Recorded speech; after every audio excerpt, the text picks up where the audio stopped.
Hello guys, this is Shakil Adnan from Techbid. Welcome to another brand new video. Assalamu alaikum. So games lover অথবা gaming পারপাসে যারা gaming logo make করতে চাচ্ছেন তাদের জন্য মূলত আজকের ভিডিওটি মোস্ট ইন্টারেস্টিং হতে যাচ্ছে। কজ এই ভিডিওতে আমি মোবাইল ব্যবহার করে কিভাবে মাত্র 2 মিনিটে একটি গেমিং লোগো ক্রিয়েট করা যায় এই প্রসেসটি আপনাদের সাথে শেয়ার করতে যাচ্ছি।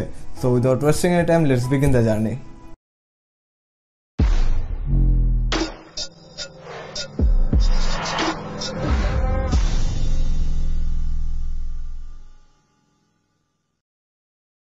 তো ফার্স্ট অফ অল আমাদেরকে প্লে স্টোরে চলে যেতে হবে অ্যান্ড প্লে স্টোরে গিয়ে আমরা সার্চ বক্সটিতে ট্যাপ করব স্পোর্টস লোগো মেকার লিখে। তো স্পোর্টস লোগো মেকার লিখে সার্চ করার পর আপনারা প্রথম দিকে যে অ্যাপটি দেখতে পাচ্ছেন এই অ্যাপটি ইনস্টল করে নেবেন। সো ইনস্টল করা হয়ে গেলে জাস্ট আপনারা অ্যাপটি ওপেন করবেন। সো অ্যাপটি ওপেন করার পর এরকম একটা ইন্টারফেস আপনাদেরকে শো করবে। সো আগেই বলে রাখি যেহেতু অ্যাপটি একটি ফ্রি অ্যাপ, যার জন্য আমরা আমাদের নেট কানেকশনটি অফ করে কাজগুলো কমপ্লিট করব। বিকজ এইখানে যদি আমরা নেট কানেকশন অন রাখি কিছুক্ষণ পর পর আমাদের অ্যাড শো করতে পারে। সো এখন আমরা ক্রিয়েট অপশনটির উপর ট্যাপ করব লোগো ক্রিয়েট করার জন্য। সো এখানে আপনারা অনেকগুলো টেমপ্লেট দেখতে পাচ্ছেন। তো এখান থেকে আপনাদের পছন্দ অনুযায়ী যে কোনো একটা টেমপ্লেট আপনারা চুজ করে নেবেন। তো আমি আপনাদেরকে দেখানোর জন্য জাস্ট যে কোনো একটা টেমপ্লেট চুজ করতেছে। দেন আমরা এটাকে ধরে ছোট বড় করে নিতে পারবো।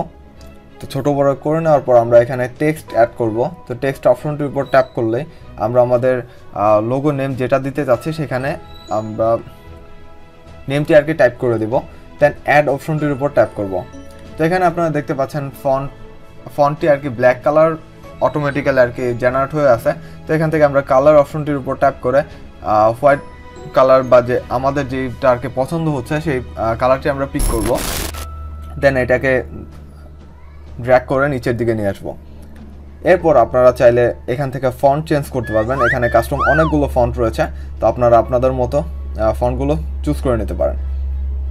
তো ফন্ট চুজ করা হয়ে গেলে জাস্ট আমরা এখান থেকে চাইলে ফন্টের শ্যাডো, গ্রেডিয়েন্ট, স্ট্রোক এগুলো কমিয়ে বাড়িয়ে নিতে পারবো। সো লোগোটা কতটা অ্যাট্রাকটিভ হবে that's totally depends on your creativity. So just explore your creativity. Just লোগোটি সেভ করার জন্য আমরা এই সেভ অপশনটির উপর ট্যাপ করবো অ্যান্ড এখান থেকে আমরা জেপিজি আর পিএনজি যে কোনো একটা ফরম্যাটে আমরা সেভ করতে পারি। তো আমি পিএনজি অপশনটি ট্যাপ করতেছে, দেন আমাদের লোগোটি সেভ হয়ে যাবে। প্রথম দিকে দেখানো লোগো টেমপ্লেটগুলো থেকে যদি কারো লোগো টেমপ্লেটগুলো চুজ না হয় সেক্ষেত্রে আপনারা ডাবল ফটো লেয়ারটির উপর ট্যাপ করবেন অ্যান্ড এখানে আপনারা ডাবল লেয়ারের লোগোগুলো দেখতে পাবেন। জাস্ট আপনারা এখান থেকে যে কোনো একটা লোগো চুজ করতে পারেন অ্যান্ড আগের মতোই আপনারা এখানে টেক্সটগুলো অ্যাড করতে পারবেন। লাস্টলি আপনাদের জন্য একটি বোনাস ট্রিক্স হিসেবে থাকছে, আপনারা এখান থেকে আগের যে টেমপ্লেটগুলো দেখানো হয়েছে সেই টেমপ্লেটগুলো থেকে কোনোভাবে যদি লোগো চুজ করতে না পারেন সেক্ষেত্রে আপনারা প্রিমিয়াম টেমপ্লেট ইউজ করতে পারবেন। তো প্রিমিয়াম টেমপ্লেটস ইউজ করার জন্য আপনাদেরকে নেট কানেকশনটা অন রাখতে হবে অ্যান্ড এখানে আপনারা টেমপ্লেট নামে একটি অপশন দেখতে পাচ্ছেন। তো টেমপ্লেট অপশনটির উপর ট্যাপ করবেন। তো এখানে অনেকগুলো আপনারা প্রিমিয়াম টেমপ্লেট দেখতে পাবেন যেগুলো লক করা রয়েছে। এগুলো আনলক করার জন্য আমাদেরকে জাস্ট লোগোগুলোর উপর ট্যাপ করতে হবে অ্যান্ড এখানে আমরা ওয়াচ অ্যাড অর্থাৎ আপনাদেরকে অ্যাড দেখতে হবে। তো ওয়াচ অ্যাড অপশনটির উপর ট্যাপ করলে আমাদেরকে একটি 5 সেকেন্ডের অ্যাড শো করবে।